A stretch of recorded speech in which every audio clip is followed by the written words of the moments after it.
Good morning and good afternoon and good evening wherever you are in the world. Hello to all my friends throughout Europe. I've received many cards and letters and communications through social media. I'm glad you like what you're viewing, what you're hearing, what you're experiencing. My Canadian friends, of course, I cannot leave you out. Our brothers and sisters to the north, the ones that do not lock their doors. If you don't need to lock your doors, just take your doors off the hinges. I'm so sick and tired of hearing about our Canadian friends who don't have to lock their doors. Our Middle East friends in Dubai and parts of Yemen, Mozambique, hello. I'm glad everything is going well where you are. And of course, I can't leave out our friends in Cairo and South Africa. So with that said, it's about 81 degrees here today in Austin. The flight was wonderful on Spirit Airlines. I was only taken to task twice by the flight attendant. I guess it was her day to watch me. Anyway, I hope you liked that little presentation on the airplane. I was in a seat where I was able to construct my tripod, and I was talking very softly, very low. I didn't want to disturb anybody, but apparently I was disturbing a number of people on that flight, and I want to apologize for that. That noise in the background is a puppy next door playing with a plastic bucket. I woke up to it this morning, and you're hearing it now off to my left. A plastic bucket being played with by a puppy. It's quite a unique sound. I guess it beats a leaf blower. Anyway, let's get to what's important today. On this day, the 14th in history, the 14th of April, and I'm wearing black for a reason, and you'll know after a while why I am wearing black. Today in history, in 1865, President Lincoln was assassinated watching a comedy. That's right, a comedy. The comedy was called Our American Cousin, and I guess you could say that this was so funny that they killed. And in bad taste as it sounds, they always tell performers to go out and kill. In this case, even though they were not responsible for the fatal bullet that killed President Lincoln, you could say they killed. So that happened in 1865. We lost Republican President Abraham Lincoln, who wanted to keep the Union together. He didn't want the Union to break off into separate countries like South and North Vietnam or South and North Korea. He wanted to keep the Union strong, and that's what all the bloodshed and the heartache and the terrible carnage that the Civil War caused. It was all about keeping that Union together at any cost. So our hats are off to Abraham Lincoln. 1865, wow. In 1912, we lost the Titanic. The Titanic hit a iceberg about 11:40 p.m. on today's date. It was the maiden voyage of this super ship. It was the biggest cruise ship of its kind. It's the largest peacetime, one of the largest peacetime maritime disasters in the history of boats, I guess, or ships, or maritime history. It was just terrible. They had warnings of icebergs, and they had an iceberg looker outer who was looking for icebergs, and but they were trying to make a record. They were at full speed, I guess 22 knots, if that's correct. Please forgive me if it's not. These are things you can research on your own. They're very interesting stories to research on your own. As tragic as they are quite interesting. So they were going at full speed, up, way up north near Newfoundland, out there in the icy waters, trying to, just like your plane doesn't go in a straight line, it arcs like the Earth, and that would be the course that this ship was taking from Europe, England, and it was his maiden voyage, and they were going so fast that by the time the lookout saw the iceberg, and they turned and they caught the side of the ship. And the ship was designed to be able to have 4 of its holds its holds. Every ship has a hold. I guess these are barricaded or secluded uh, areas of a ship, so that in case this happens, just like fire doors, I guess, on buildings, fire doors, so the fire doesn't go into the rest of the dwelling. These are like firewalls. So it's designed, if they get 4 of those compromised, the ship will still sink. In this case, of course, leave it to the worst possible scenario, they had 6 compromised compartments. An engine room or 2, some other forward compartments, a total of 6. So they knew right away the ship was doomed. It would be sinking, and it did sink 2 hours and 40 minutes. 2 hours and 40 minutes later, it sank. So it actually hit the iceberg on today's date, the 13th, and sank on the 14th. And it was they only had 20 lifeboats, and I think 4 inflatable or the lifeboats, and they needed a lot more than that. This accident changed a lot of maritime rules and regulations. They also launched some of these lifeboats. They weren't even half full, which was tragic. You know, more lives could have been saved. And the ship's capacity was 2,435 guests, and about under 900, about 900 crew members. And the lifeboats were could only hold about 1,700 people. So right away it was just terrible. So about 1,500 people died. And if they were able to get in the water, they died shortly afterwards from exposure, extreme. You talk about cold water. You ever take a cold shower? You ever just take, you know, we're so used to in the West having hot showers. Take an ice cold shower and see how you feel. Imagine that times 20 in iceberg waters. I mean, your body just can't take it. The sheer temperature of the water kills you. So this was terrible. This is the great Titanic. They've since found the wreck, and museums are full with Titanic records. And in 2008, I think the last survivor of the Titanic died. He was 97 years old. But this is a wonderful one that you can research on your own and get some more additional facts, or more accurate facts than I've given you today. In 1956, this is a very interesting one. The Ampex Corporation, AMPEX, in 1956, introduced the first commercial videotape machine. CBS was the first network to get in on it. They could actually tape a whole 1-hour program on videotape. It cost about $300. Today it would cost about $2,000. I think everything's digital today. Whenever people who make movies, they're always crying about the film. It's so expensive. The film. That's all gone now. So if you're in a movie and the director's bothering you or telling you this or telling you that, ignore him. It's all digital. There's no more big expense. We have to do this and this. Hurry. Just say, hey, relax. I know you're the director of this film, but this is on digital now. So stop crying about the cost of your little film. You want to make a movie? That's part of making a movie. The cost of the film, please. The worst thing is when actors or actresses are rushed by bean-counting directors, anyway, or producers for that matter. Anyway, it was the VR1000 it was called, and today it would cost about $2,000. And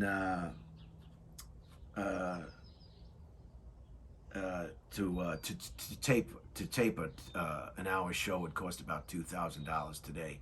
It cost about $300 then, and the original machine was $75,000 to $100,000. In today's money, it's about $500,000. So it was not a very inexpensive machine or equipment, but that happened in 1956. And the reason I bring these up sometimes because it lets you realize how long people have been around doing stuff and how short you've been around breathing. And you can take it either way, but certainly you can take it any way you want. But I think it's fascinating. So, and in 2004, And in 1988, the Soviet Union withdrew all its troops from Afghanistan in 1988. They were there for 8 years. Nobody knows quite sure what they were doing there. Some people, I think it has to do with pipelines and natural gas from the Soviet Union across Afghanistan into Europe. In order to do that, the government has to be, you have to be friendly with the government. The government has to do what you tell them to do, and perhaps that wasn't the reason. I don't know. You'll have to you'll have to find out for yourselves what the Soviets were doing in Afghanistan for 8 years. Anyway, I guess we always want to beat the Soviets, so now we've been in Afghanistan. I don't even want to guess. I didn't even take the time to look it up. I think it's over 15 years. I don't know, since 2011, 2001, since 9/11, we've been in Afghanistan. So you do the math. We've beat the Soviets by more than half, by doubled. So, and now we're going to be withdrawing eventually from Afghanistan. It's their country. It's their culture. It's their people. And as you've heard before, you can't tell people what to do with the end of a rifle. It doesn't work out. It's their country. Just think if people came to Texas and came to Austin and told people in Texas how to live, how to do things, what to wear on their heads, and what they could do. Look at all the trouble we're having just to get people to put a mask on. Look at the outrage, just a mask. Imagine if they came here to actually change the culture or influence how we did things. So that's what we're trying to do in other countries. We're trying to tell people how to conduct their business, you know.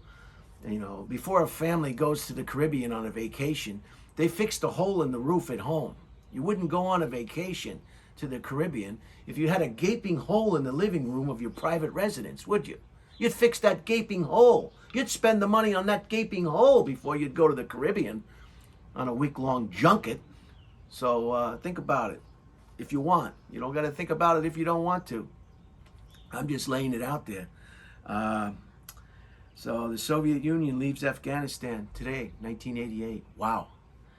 And the last one for today is in 2008. Delta Airlines merged with Northwest Airlines. Remember Northwest Airlines? Some of you can remember Northwest Airlines. Some of you maybe have flown on Northwest Airlines. Delta combined forces, and they merged after deregulation. Before deregulation, airlines were required to fly to certain cities. Every city had to be served like electricity. Every city had to have lights. Well, every airport or every location had to have airline service. That's the way it used to be. But they wanted to deregulate that. And as a result, some cities today are not served. We only have 3 or 4 big airlines. And so this deregulation move is all about corporations' bottom line, making more income. It's not always a good thing for the people who actually live in a given country or a given place. Deregulation, it's a bad word. It doesn't end well when they deregulate. Regulation is there for a reason. It's to regulate big business so that they do things that aren't anti-people or anti-society or self-serving. See, that's what deregulation means, that they can kind of just do whatever they want. And what they usually want to do is make more money. And as a result, the consumer, or you and I, are the losers. So I often say, why is this like it is? Why is our healthcare like it is? Why is this like it is? Why? It's not an accident. Everything is the way it is because powerful people want it that way. That's the way they want it. You say, wow, our healthcare is so crazy. It's so out of control. And yes. And they know how toxic it is. And they know how bad it is. But the people who are in power, that's the way they want it. So, God, I hope I haven't gone off on a tangent. It can happen. And I don't even know. I don't even have my timer. I bought a timer to time these so it'll go off at 15 minutes, so I'm not holding anybody hostage. So those are some of the important events, exciting, maybe a tragic, an assassination, a sinking of a ship and lost lives, and an invention of a videotaping machine that revolutionized the recording industry, a merger, a deregulation, a merger of two airlines. I remember growing up in high school, the worst thing that you could ever, they drilled in our heads that monopolies were bad. Monopolies were bad. In America today, that's all we have is monopolies. So you see how things change? See how things change? It's all, it's all about moving the goalposts. America could be called the United States of moving the goalposts. If it doesn't suit us, we'll just move those goalposts so that things begin to suit us a little bit better. And we don't care whether it's right or wrong. We have an agenda. We have an agenda-based political system in America. Agenda-based, which means the hell with anybody or anything or anyone. We are going to do exactly what's going to gain us the most money or bottom line. That's why we're having so much money with this infrastructure. Who would say no to bridges and roads and internet and broadband? And who would say no to that? They never say no to a battleship. They never say no to a fighter jet program. Oh, they're all on board for that because that makes money. That makes money. But building a road and a bridge and broadband, that costs money. And we're just not ready to invest in people. We want to invest in contracts. Contracts. Billion dollars worth of contracts for bombs and airplanes and ships and weapons of mass destruction. That we can all agree on. Sign me up. Sign me up. But infrastructure for the people who live here? Hold on a minute now. Hold on a minute. You mean you want to help the people that live in this country? Hell, forget that. So you know who you are. You know what you think. It's all up to you. Nobody's telling you how to think. But at least be knowledgeable of what the real deal is. I don't even know if I'm going to feel comfortable about releasing this video. A lot of people don't want to hear this kind of thing. So if you don't like it, just don't watch this episode or this presentation, and the next one will be about nothing. It'll be silly. It'll mean nothing. It'll make you laugh. Maybe it won't make you think. You can just stay, fat, dumb, and happy, and nobody will ruffle your feathers. You can look through your rosy glasses and everything will be just fine. You can watch what do they call them? The cartoons on network, The Simpsons. You can watch all your content on Netflix. You can watch the Family Guy. Is that another cartoon? His head looks like a football or something. You can watch all your cartoons till your brain drips out of the side of your eardrum. Anyway, so I hope you enjoyed it today. I hope I didn't go too far. I think I feel like I have gone too far, but sometimes you have to vent. You have to get it out. You don't want to keep it inside. That's not healthy. So I hope everybody has a wonderful, wonderful Wednesday. It's hump day. And again, if this video was a little bit too much for you, I guess I have to apologize. That's not why you tuned in. That's not what you wanted to see. But you saw it. Now it's too late. Or you can just unsubscribe to the channel. That'll work too. If you're really upset, if you really don't like the facts, and you really don't like the truth, and you really don't want to hear it, just don't subscribe to the channel and put that cable guy on, or the Family Guy. I don't know. They got so many cartoons. Anyway, have a great day, and I'm going to bounce. I'm going to bounce right out of here, and I'm going to snap out of it, and everything is fine. Monopolies are great. Monopolies are great. Deregulation is the greatest thing in the whole wide world. Forget people. We don't need bridges. We don't need broadband. We don't need roads. We need an industrial military complex. And that's what we're going to spend the money on. Bye! bombs and guns and ships and planes. That's what matters. The heck with healthcare. The heck with healthcare. What do you care about healthcare for? I don't care.